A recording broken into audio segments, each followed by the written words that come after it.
Today we'll talk about how can you fix this problem or know how you can do that on your Genshin Impact app. So you just follow these ways, then it's going to work with you. All you have to do, you just click here on settings, click on it here. So then it's going to take you to this list. It's going to show for you like this here. Then you go down, you just keep going down, then you click here on apps. You come to apps list and then you're looking for Genshin Impact app or just click on search.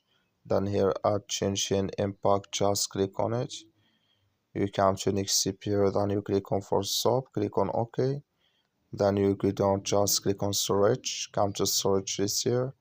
Just click on clear cache, then all you have to do, just turn off your Wi-Fi and turn on it again, then it's going to work with you. That's all you have to do. That's all. Thank you for watching. Don't forget to support us by liking, subscribe.